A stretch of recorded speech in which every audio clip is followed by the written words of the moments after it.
کرتا ہے اور اس کے بعد قرآن مجید یہ بتاتا ہے کہ یہ ساری کائنات پہ اگر آپ غور کریں تو آپ کے سامنے یہ حقیقت آتی ہے کہ اس کائنات کو چلانے والا، آپ کے پاس جسٹیفیکیشن کوئی نہیں ہے۔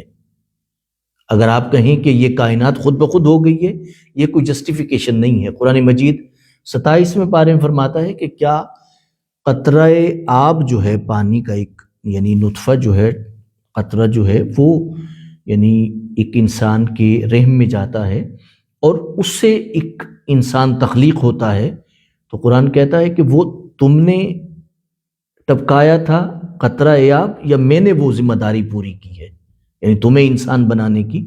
تو پھر ہم نے تمہیں پیدا کیا ہے یا تم خود بخود ہی پیدا ہو گئے ہو؟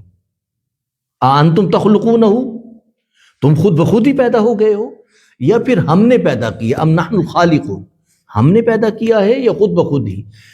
جب آپ کہتے ہیں خدا اس کائنات کو سنبھالنے والا اور میری ذات کو پیدا کرنے والا ہے، تو آپ کے پاس ایک ایسی جسٹیفیکیشن آ جاتی ہے جس کے بعد آپ ٹامک ٹوئیاں نہیں مارتے، یعنی بند گلی میں نہیں کھڑے ہوتے۔ آپ کہتے ہیں کہ خود بخود کائنات بن گئی تو آپ بند گلی میں کھڑے ہو گئے، لیکن اگر آپ کہتے ہیں کہ خدا نے بنائی ہے تو آپ کی جسٹیفیکیشن آپ کی راہیں کھول دیتی ہے زندگی کی۔